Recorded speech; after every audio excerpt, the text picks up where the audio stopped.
My son, it is your time.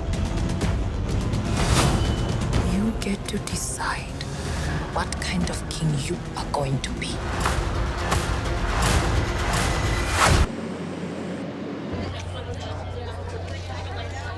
Hey, it's Jaleesa with Black Tree TV. We are here in Hollywood at the Black Panther premiere, the most anticipated premiere of 2018. We had a chance to speak with Black Panther himself, Mr. Chadwick Boseman, and some of the cast, so make sure you stay tuned right here, Black Tree TV.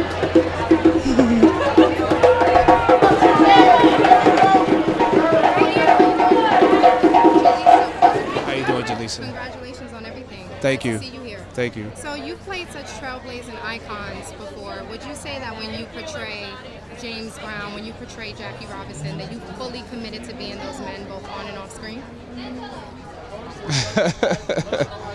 Yeah. To a certain degree. Yeah. So did you turn it off on screen or no? You have to turn it off at some point because you got to go to sleep. So then Yeah. how does portraying Black Panther differ from that? Is there a such thing as fully becoming Black Panther? Yeah. There's I think to answer your question, because it's an acting technique question more so than anything. You have to find what's healthy for you and what's healthy for the people around you. You have to know when you detox and when you don't, and when you talk to your family and when you don't. And so for James Brown, for instance, I knew that I couldn't talk to my team that I work with because I would fire everybody if I talked to them. I had to talk to them at ungodly hours when I was too tired to stay in that space anymore, and then answer questions the next time I talked to them after I had time to meditate on it. 42 was a different experience because it was a more quiet experience. He internalized the issues that he was dealing with as opposed to expressing them. So I could listen to people, and he wouldn't respond. This experience is more one where I was more able to deal with people. They just had to deal with listening to T'Challa. He's more diplomatic, and he's a person that considers family. So it was a great time to talk to everybody. It's a great time. They just had to listen to me in that accent. Now, last question I want to know, because T'Challa, he doesn't really get a chance to mourn his father before he has to step up and be strong. And we see that sometimes with Black men in society, there's a disconnect between a moment to really be vulnerable. Right. You have to step up and be strong. How does that impact him, and how did that impact you? Well, I'm not going to give the movie away, but what I love about T'Challa is that I played this character not based upon the superhero aspects of him, things blowing up and fights and all of that. That he has a very human experience, and so this movie is about him being vulnerable. Like he can't complete his arc without the vulnerability of the losses, without dealing with death. So in a sense, this entire movie is about that, still dealing with his father. Hello. How are you doing? I'm doing good. How are you? Good. You look beautiful. Thank you. I saw that you're from South Africa. Yes. I actually got this. Oh, I know it. Yes. Wow. Were you in South Africa? I was. I loved it. I was. Wow. Okay. That's where I'm from, Johannesburg. Beautiful place. Tell us, what will Black Panther mean for the people of the entire continent of Africa, but specifically for people of South Africa as well? You know, Black Panther means a lot to us because most of the time, Africa has been portrayed in such a negative manner. Mm-hmm. All people saw was these hungry people, war, sickness, and all that. For a change, Black Panther has put Africa in a positive way, a very organized, technologically advanced country. It means a lot for the continent of Africa. And I heard that you didn't even know you were auditioning for Black Panther. Can you share that story with us? Yes, at the beginning they said it's Motherland, and I didn't even know Motherland, what is it, what's going on. But I had the lines and I understood what the lines were about. So I gave them my best shot, and here I am standing here today. Congratulations, we're so excited. Now, of course, you play an elder in one of the tribes, and that has such a spiritual significance for the people of Africa, listening to your elders, the wise ones. You know, can you just talk a little bit about that importance and what it means for young people to listen and take heed to their elders? This is, you know, things are changing, and our kids tend to be, you know, to follow what they see on TV, what they see in the media.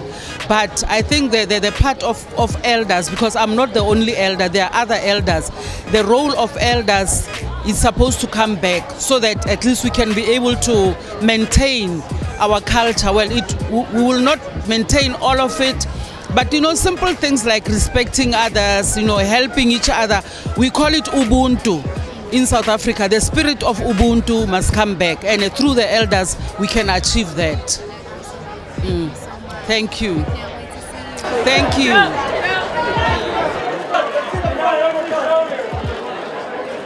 Can I get you right here, please? Tonight, right here. And let me smile right here. That's the one. That's the one. Watch it.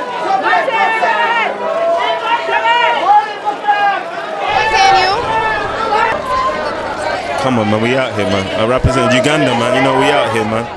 Now, it's still award season. You're dealing with it out. Black Panther is releasing. Are you overwhelmed? I wouldn't say I'm overwhelmed. I would say that I dress up a lot and I have a lot of interviews. And you're spending a lot of time away And I from talk home. about race a lot. Way more than you ever have. Yeah, I just want to talk about music. Let's talk about Chadwick Gambino. Let's talk about Bruno Mars. Let's talk about music. On your way to the set, what's your go-to song? It's a good question. I don't know. But I remember one time we had, when I knew this was a special shoot, one time it was for Friday, and it was like Raffle Friday. I can't remember what it was. And they played Young Thug, Quavo, Travis Scott, Pick Up the Phone. And it was one of the most amazing moments. I was like, I can't believe this is happening. I'm so happy. And also, in a trailer, they played DMX. Yes. Oh no. The Queen. The Queen. Coming out here. So sorry. Yeah, they played DMX. I love that. Yeah? Whereabouts in New York? Okay.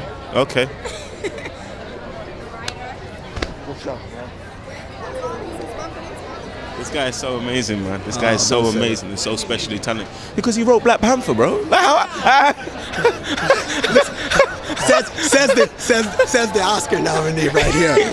He wrote a story that's going to change everything, man. Thank you, man. Says the Oscar nominee. We're happy, man. I have a second congratulations. Thank you so much, bro. Well, You know what? I want to ask you both something together if you have a second. So I think what's really interesting about this film is Black Panther, he really doesn't get a chance to mourn the death of his father until he has to step into this role. And I think it's real symbolic of how black men in society, they hardly ever get a chance to really be vulnerable, and they have to be strong. Can you talk about how that impacts Black Panther, how that impacts his role, and the significance of that? Take that, man. Take that.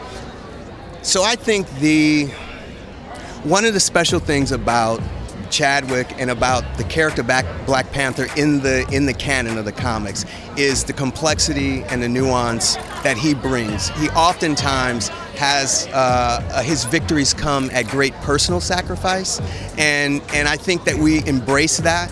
And when you have an actor like Chad and you have wonderful actors around him, it allows you to be able to delve in and not shy away from things like that vulnerability, not shy away from him being able to show how he cares, how he loves his father, how that affects him. You know, his father's the most important person to him. And so I think the material itself lends itself to the kind of complexity that I think oftentimes we don't get a chance to see. How are you? I am fine. How are you? Thank you. I'm warm.